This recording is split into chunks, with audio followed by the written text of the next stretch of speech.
natural hair clients. Devin, first off, we would like to welcome you and say thank you for coming to Let's Talk About It Tuesday. Thanks for having me. Alrighty, and we're gonna try to get Greg in. He's just gonna follow in suit. He's joined. Alrighty. You see that he's joined, but we're trying to get him in live as part of our discussion for today. Hopefully he'll be coming in shortly. Alrighty. Well, we're gonna go ahead and kick it off. Ms. Robson, did you want to go ahead and?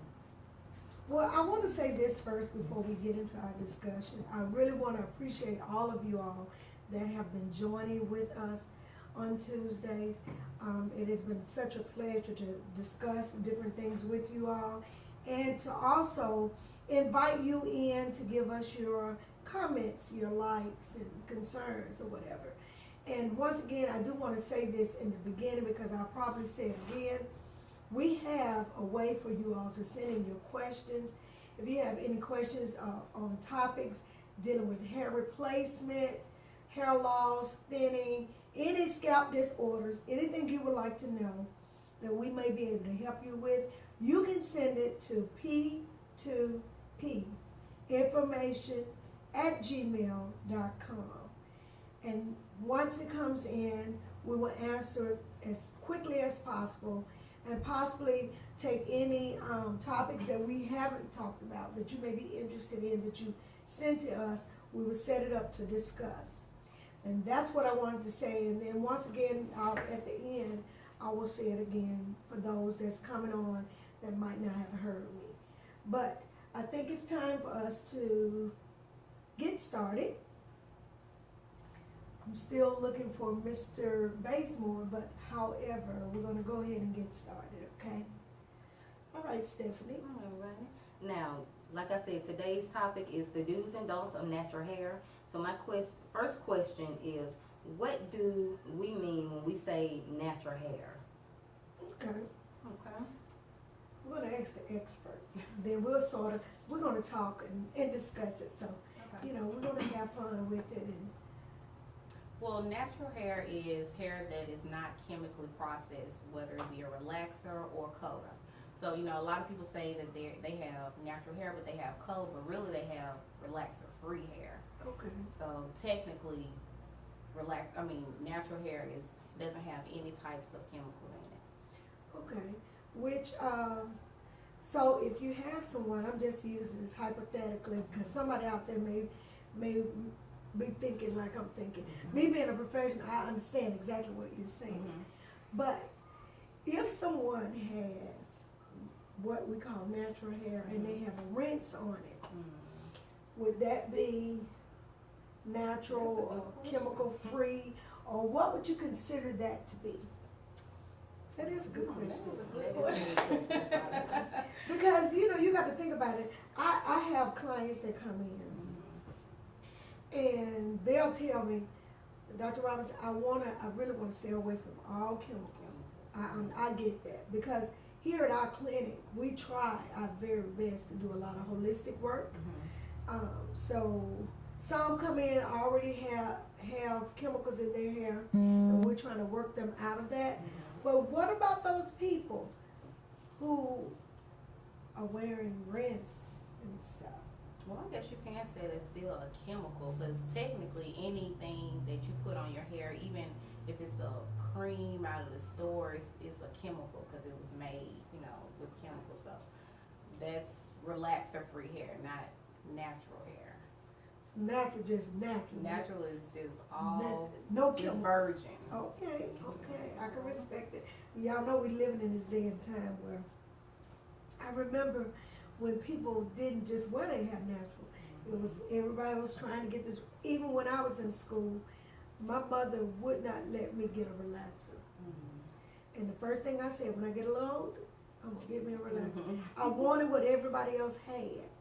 I didn't understand the concept behind it so much.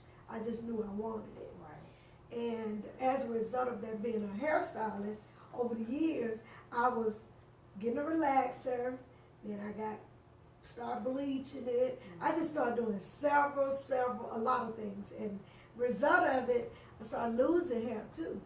So, you know, and when you in this field and you don't really take time for your own self, you will sort of abuse your own hair. And neglect it. Yeah. And so, you know, everything I wanted to do was quick, fast, and in a hurry. I didn't take time, didn't condition. And so the result of it, I lost a lot of hair. I can believe it. Yeah. So that's a question you want to ask people, and I think I appreciate how you answer that, because people need to know that natural is natural. Okay. I think that we have another question. I think that was let's talk about what are the natural curl patterns or types. The natural curl patterns are straight, wavy, curly, and coily / kinky. Okay. And then some people break it down into the A, B, and C, which is what is it? Medium. I can't remember the other one. And I know the other one is the C is tight. Tight. Tight. Okay. That can almost be like the coarse hair. Okay. And you know, talking about the types, it's very important that we know the types, because in what I've learned over the years, if you don't know the type of hair that you're working with, it's pretty hard for you to really work with it. You know, and I think a lot of times people will say things like, well, all hair is the same. It's not the same. All hair is not the same. It does not grow the same. It's not the same texture. So you can't do the same thing on just everybody's hair.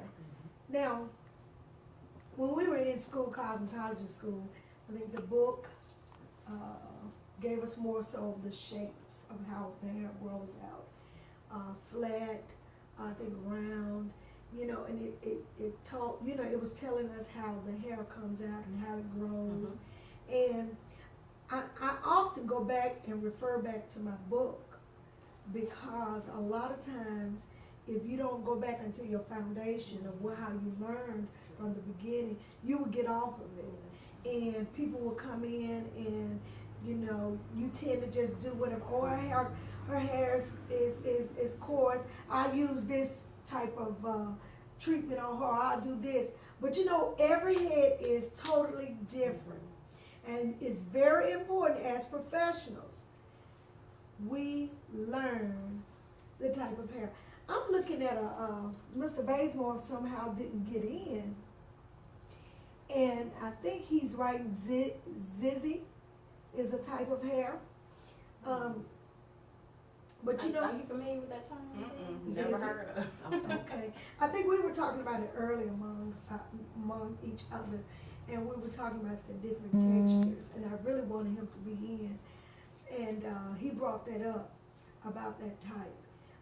A lot of people feel that natural hair also means don't comb it. True. It's an excuse to be lazy. Yeah. And I know that's absolutely wrong, but I know quite a few people that say, hey, I just don't comb my hair.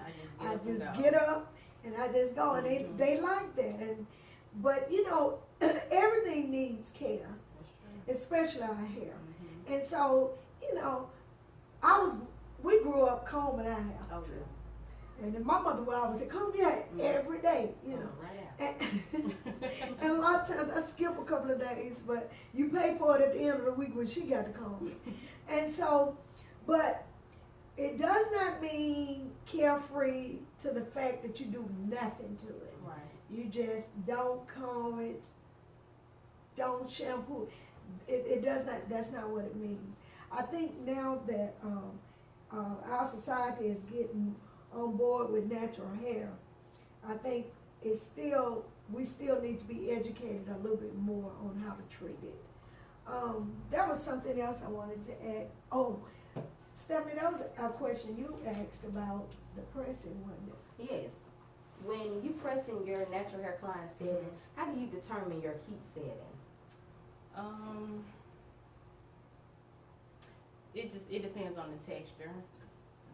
For the straighter hair and the wavy hair, I usually go lower on the heat setting, because For a few reasons, because you don't want to burn it and dry it out. And then some people are really crazy about their curl patterns. So I try, but I do not guarantee curl patterns. But I try to preserve the curl pattern as much as I possibly can. But I determine it by the texture.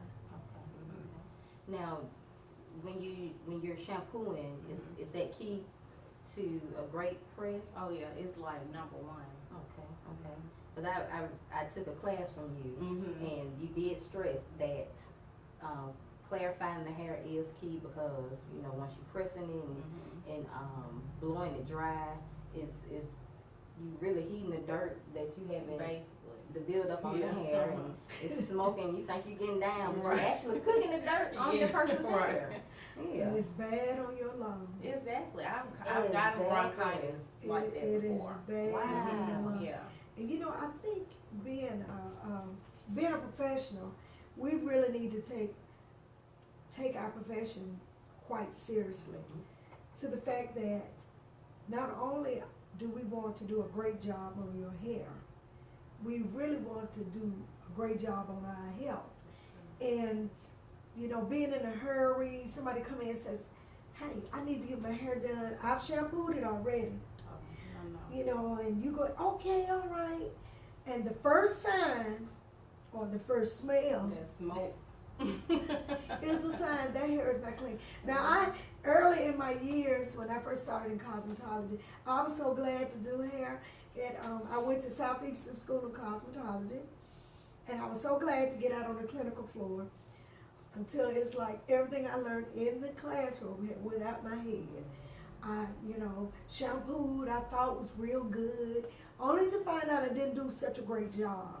And how I found out was the moment I got ready to blow dry that hair. And I could smell something, but I'm gone finished. It's my first head. Then I got ready to use those Marcel wavers. And that smoke hit my nose and almost choked me out. And it let me know right then and there, I need to take I need to take more time in my shampooing to make sure that hair is extremely clean. So when we're talking about natural hair, and you always talking about the pressing, I agree with you. It does depend on the texture of the hair. The more finer the hair, the less of the heat. Now, here's something to add to that. If it's really coarse, do you increase your heat, or what do you do? If it's really coarse, I do increase the heat. Mainly for staying power, so it'll last. Because I can't use the same setting on straight hair or like you said, the finer hair as I do on the coarser hair, because it's not gonna last at all. It's not gonna get straight. Okay. So what do y'all do when you're pressing someone's hair and it won't get straight? Now I only had that happen one time, and I just did the best that I could. and she really thanked me for it. She knew the type of hair that she had. Okay.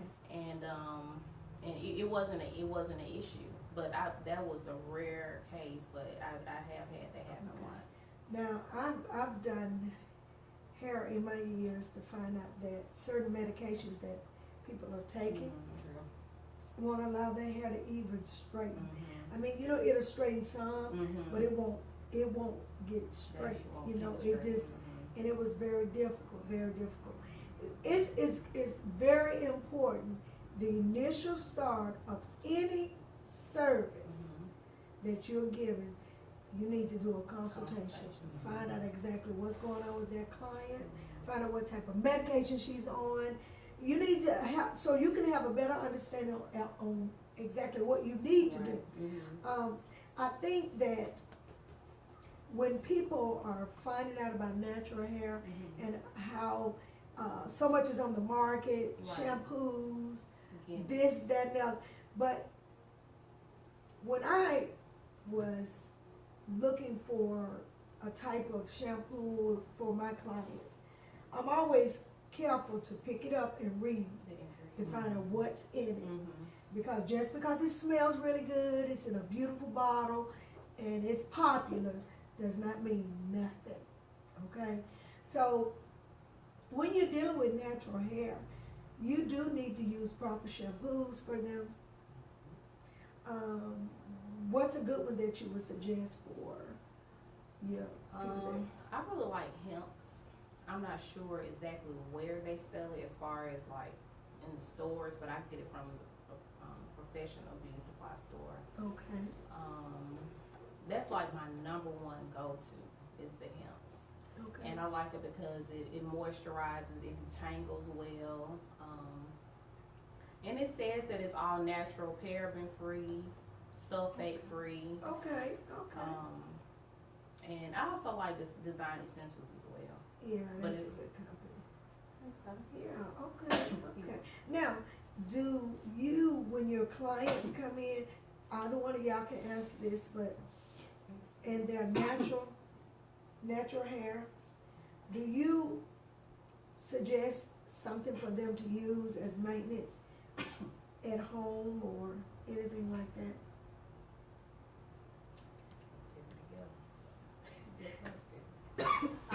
My natural hair clients, yes, I do. Light oil, I suggest a good clarifying shampoo. Now as far as the pressing, no, they have to come back to me for that, cause my clients, they get kind of, they get a little heat happy. And then they wanna, then they come back and they've been burnt out, their little ends off.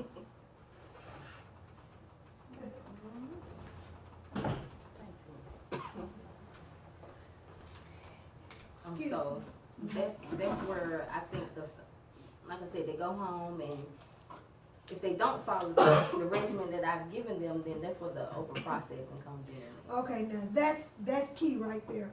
You don't wanna tell, well, I don't leave it up to them to go home to do much, Right. you know, because professionally, that's why we're here, to help them, even natural hair. Now, even though people are wearing more natural, they still need a professional to keep their hair up.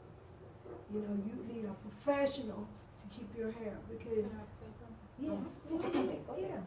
When it comes to at home care, I normally tell my clients don't do anything to their hair besides wrap it or pin curl it. Number one, I tell them I put enough heat on your hair to last for the next 2 weeks, because I always say, you know, you need to come at least every 2 weeks because Okay. the scalp needs to be cleansed. And if they feel like they absolutely have to put some heat on it, put it on a very low setting. So yeah, I don't recommend clients do anything to Good, their hair that's when good. they go home. That's good, because, you know, if you're the person that's taking care of their hair, it's just like your children. You tell them, don't go eat it at everybody's house, because if you get sick, I don't know what you Where it come eat. from. So you want them to put their trust in you, because you're gonna take the time as a professional to get the education that you need to continue to help that hair to grow. And education is always needed for us, all the time. It's not a time that we don't need to be in someone's class learning something, because things are changing. All the time.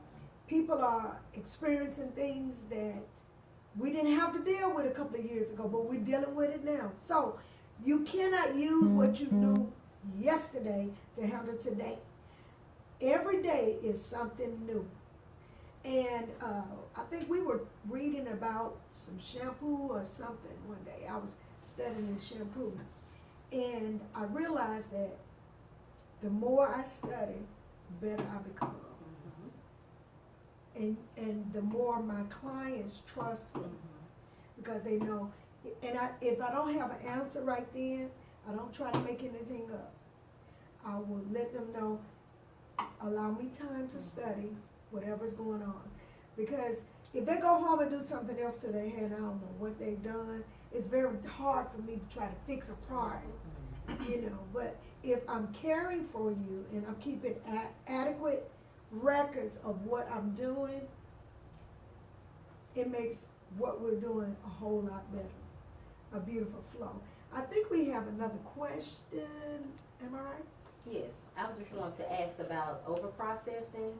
Can we just kind of educate the professionals? Because we have some professionals out there that is still doing clients' hair and it's just fried, it's over processed, and they just comb, they're shedding. I'm talking about bushy. Can we just let them know some signs of over processed hair and you're right. when to alert our clients, not just keep trying to do it until it's thinned out and rubbed out? Can we just let them know some signs of over processing to say, hey, let me stop and let me start treating your hair versus trying to style it and make it cute and cover up? I guess the number one sign, like you said, is bushy when it's wet. It's shedding or it's breaking as you comb it. A lot of times I notice the ends are just, you can tell by the ends are a different color. Split, the ends are split.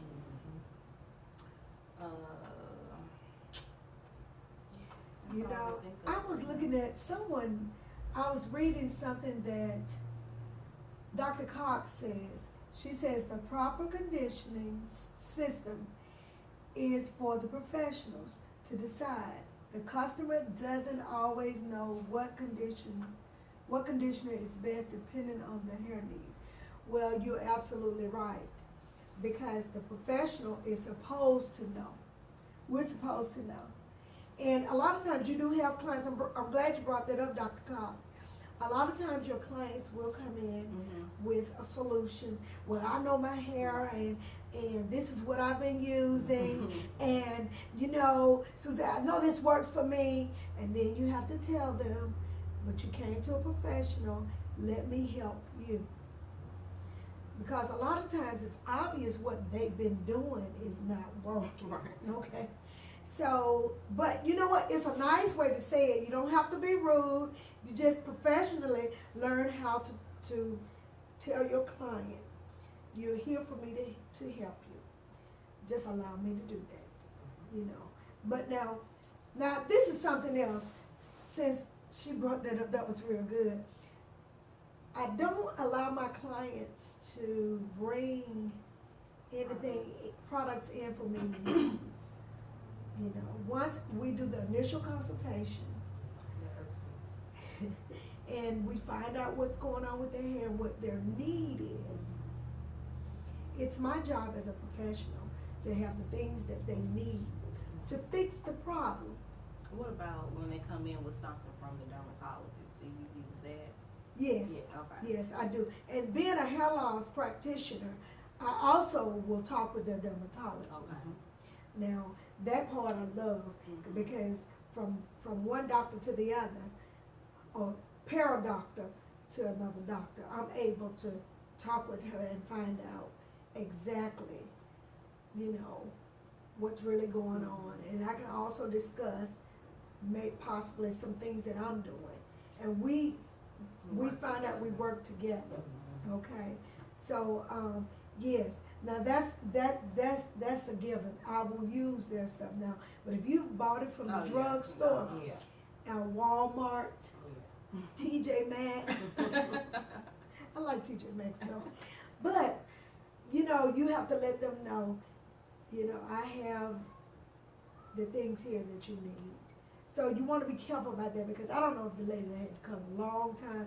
And that's another thing. Natural hair, I've seen people use olive oil, and they, use it on their skin, put it in their hair, and because they're health conscious now. But if you bought it from the Dollar Tree, that's not pure, and it's not right. You will have the effects of buying the cheaper stuff will cause more problems for you. So, I do try to educate them to go to a place where the things that they need to buy is authentic, organic, hadn't been mixed with anything else, because anything that has a synthetic base, we already gonna have a problem. Well, let me ask, I have a question. Okay. Because, oils have become more and more popular. And I'm on the fence about oils because I know a lot of people just like to weigh their hair down with oil. And so, and I'm just wondering how effective is it, especially when it's, you know, when you want to get your hair straightened. And that's all that I do is straighten. I don't do any braids or updos or anything like that. So oils just don't work well for me as far as results are concerned. And I just feel like oil just coats the hair strand, you know. And it just, or well, let me say, if you want to get your hair braided or twisted or something like that, then maybe it's okay. But to me, it just weighs the hair down and it's just oily. Well, first of all, if you're putting oils on it and it's weighing the hair down, you putting too much oil. See, the manufacturers, and I'm talking about professional products that includes the oils. The manufacturers has directions and tells us what to use. We sometimes think more is better. That's not true. If you follow the manufacturer's direction, remember they created this, so they're telling us if you use it this way, you're gonna get this result. Well, my thought of oils, because I use them, it's the amount that you use. You don't need to put a lot of oil on your hair to make your hair shine like money. If you put enough on it while it's damp before you begin to blow it, and you just blow it, you know, the heat's gonna cause a reaction of the oils, and then you're able, if you flat iron it, then you don't need to keep putting more on. If you, because you don't want, now when I was little, when my mama used to press my hair was greasy. Hair. She used hair wrap. I had the cane. And, you know, and my hair was going, you know, because she was frying it. But, I mean, that's what she was taught to do. We've learned better. We realize more is not always right. Okay? So all you need to do is use, same with your shampoos and everything, use the amount that the manufacturer tells you and how it tells you how to use it. And you will get the results that you're supposed to. But yes, oils are good when you use them right. And so, but you got to know the right kind to use. You know, you don't want no oil that's like greasy and heavy, you know. So it's the amount that you use and the kind that you use. Now that could be an argument because there's a lot of natural hair people out there that just, they live by those oils. So it's just, but I don't. But see, you know what, that's why we have to continue to educate. We have to continue to be educated because there are things that we have done in the past as hairstylists, you know, but we're learning so much more now. That's why it's important. I used to look at people, why I got to keep going to school? I already got my license. You know, I don't need to go. I found out, yes you do. You don't know everything. You just know a little bit. But that little bit ain't enough for today. Tomorrow something else coming. So you continue to educate yourself. Even as just doing natural hair, it's more to learn about the hair and how to continue to make the hair grow. Okay. I think we have one more, didn't we? Yes. As far as coloring, because Devin, I see that you do a lot of custom colors, trendy colors.